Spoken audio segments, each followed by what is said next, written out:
We're back again, and we have another very interesting guest. And this young man is an artist, a little different kind of artist than we usually have. His name is Ramiro Martinez, and he does a form of art that you're going to really be interested in seeing some picture and hearing about it.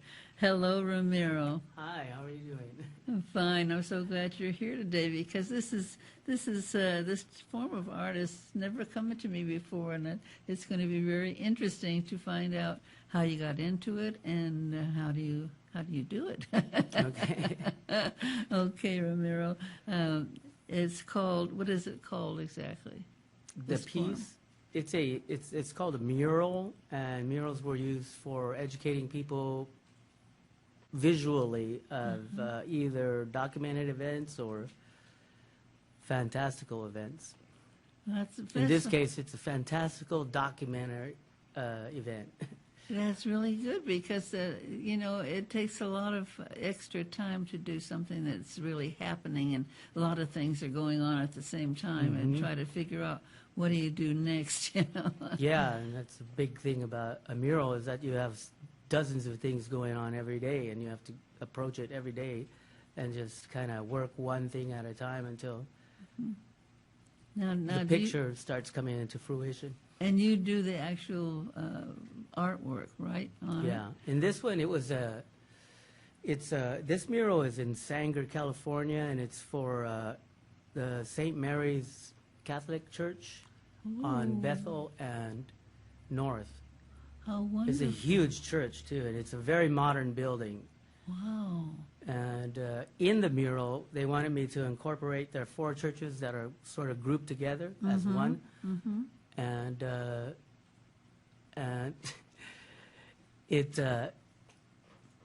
they requested for me to do the paintings of their churches. And some of them were easy, because they look like normal architecture. But this new one, I think it was designed by Dyson, an architect here. I think he's a local architect. Ooh. And it's a very complex design. It's very hard to paint. Oh, I would imagine it. But that's not the subject matter. No, the subject, of course, is the most important, but it's something big, and you can't just say, "Oh, here's the whole thing," because there should be a picture that I sent in that is the full image of the wall. And about how many feet long would it be? I don't know, about 45, 50 feet maybe. I didn't expect it to be that big. Yeah, it's huge, and I'm using brushes that are about anything from 4 inches on down. Wow. No rolling or no spraying or anything like that because I like the brush. I like the way it feels. So you did the whole wall with a brush? That's amazing. Yeah. You start off with big brushes. It looks very abstract at the beginning. As your brushes get smaller, you start getting more detail in the images and stuff. That's fantastic. So does this mural, is it called a mural? It's called a mural. Okay. I don't have a title for it yet, but the main theme is the story of Juan Diego having his meeting with the Virgin Mary, who is in Mexico considered the Virgen de Guadalupe. It's named after the town that is there. It's in Mexico City where Tenochtitlan was when Cortez went and took over their empire. That's not only that part of the story that's is fantastic, because taking over a country is not an easy thing to do. It's not. But it's not a pleasant thing either. No, but the religious part of it too is beautiful because the art has been very important to the religions. Yes. Every religion has beautiful, beautiful art done about their religion. It's how they express, this is how we feel. And so... and every artist in history has contributed to that. Some artists do religious... the Catholic Church has always been connected to the art world, Definitely. So I'm happy that they're still, involved in doing that. Yes, it's wonderful because these churches have been there so long. Yeah, You'd this one in you'd this think, case well, is there's 100 nothing, years. there's nothing else you could possibly do, and then you come up and here you did something new. Yeah, it was they had an image of the Virgen de Guadalupe there, and Juan Diego, who witnessed her, and it was very washed out. Oh, And so they asked me if I could bring it back and correct some of the graphics in there. Like, for instance, Father John Bruno asked me if I can make it look more like the original picture wow. of the Virgin who appeared to Juan Diego. And the story is interesting, and it's very long. It's a complex story, and it's kind of like a miracle Oh, because Juan Diego's going to Mass one day. He has to walk 30 miles. So he starts at 12 o'clock in the midnight, and he starts going to Mass. He has to walk those 30 miles. So by the time he gets close, he's in a hill called Tepeyac, and he starts witnessing this, or there's a voice that's calling him. oh. And when he finds the voice, it's the Virgin. And he is so amazed, I think he doesn't know what to do, so he falls to his knees, and he thinks it's a divine entity. Oh, well, it must be. I mean, what else would it be? That is absolutely amazing. I love to hear stories like that because it's hard for us to believe. Mm-hmm. And It is very hard to believe because it seems so fantastical, it's unbelievable. But in this one, there's a lot of little tiny evidences that make it more intriguing and more believable.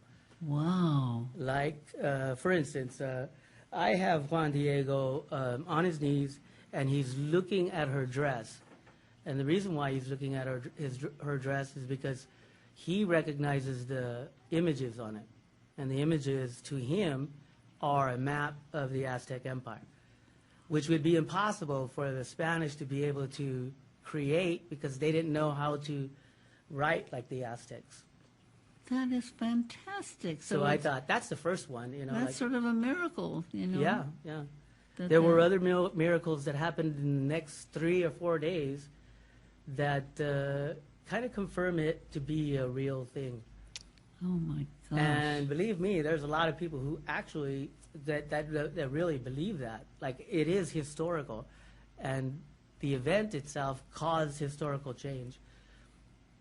And well, was it just one event or many? It was for the first time the Virgin appears to Juan Diego, and she tells him, "I want you to go to the bishop here and tell him to make a little house here so that I could rest and I could help you guys heal." Wow. Because the Aztecs were broken. They were almost destroyed, and they were going to make their last ditch effort to win or die, And I thought if they had done that, it would have been a whole species of human that was eliminated from the planet. Oh my gosh, that's true, and that's amazing. Yeah, and Aztecs are still here, Mayans are still here and stuff, and I think that event actually helped make that happen. Oh, I And guess. she comes to console them and to heal them and heal their internal, doubt of who they were, Oh yes, you would have to have a lot of doubts, and you have to be very brave to try to get past those doubts. Yeah. But so, did anyone of those people actually see Mary? Yes, Juan Diego eventually, he goes to her 3 times before he is given a proof that it's her. And the bishop doesn't believe Juan Diego at first. He even sends a couple of spies after him, but they can't find him because he's in a different realm. Mm-hmm. He's like somewhere between heaven and earth. Oh, And amazing. so he's told by the Virgin to take these. No, she asks him, I want you to go up to the mountain right there. It's December 9th, so it's winter over there. Mm-hmm. Go up to it and gather some flowers and bring them back to her. He goes up and he's going, there ain't going to be no flowers here because it's winter and the ground is frozen, you know. Oh, my but he gosh. goes and he finds Castile roses there and he picks them. And he doesn't know what they are, but they're beautiful. In fact, the story says that he's witnessing everything beautiful. Everything has more color. It seems like the crickets and the animals are speaking to him. Oh, His whole sense of awareness had changed at that moment. oh my gosh. And he reports it to the bishop because he trusts that. yeah. He's coming into becoming a Christian. So he's being Oh. converted. And I think he was an Aztec priest or something like that because he knows how to read the map. Uh-huh. He knows who the person is. She comes in as a replacement for some of the Aztec gods. And because there's only one God, Mm-hmm. I'm saying this because this is what I've been told all throughout my education on, on the Bible and in religion, that these things to them are real, very real. Oh, And especially this one. And this one is very intriguing because it almost has proof.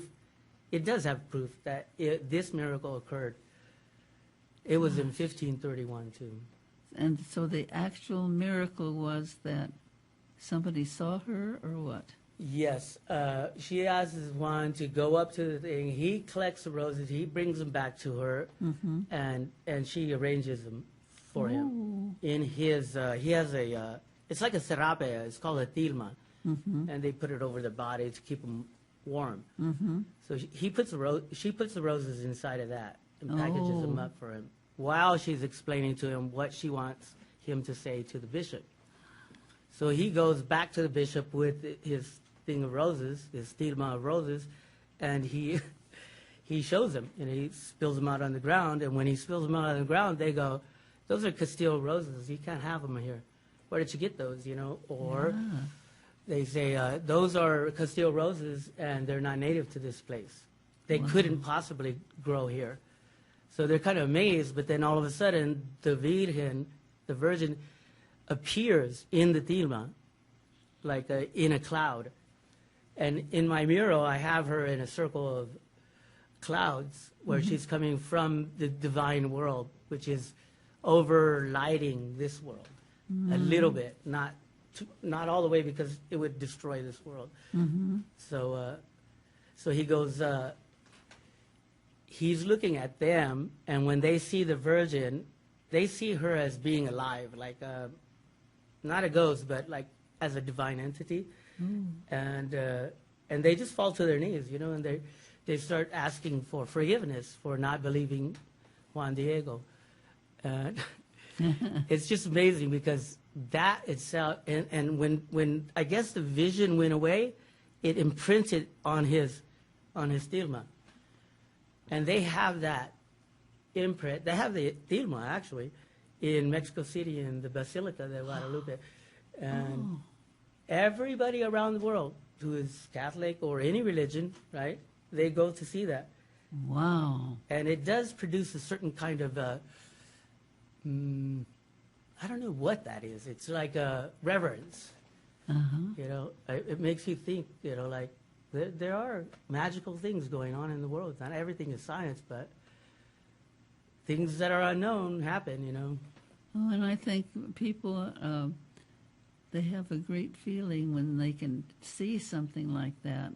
And Yeah, they just we have words for it. They have to- Clairvoyant. Yeah, they have to believe it because they're seeing it with their eyes, and that's what they're used to. If somebody told them there was somebody there and they didn't see them, that would be different.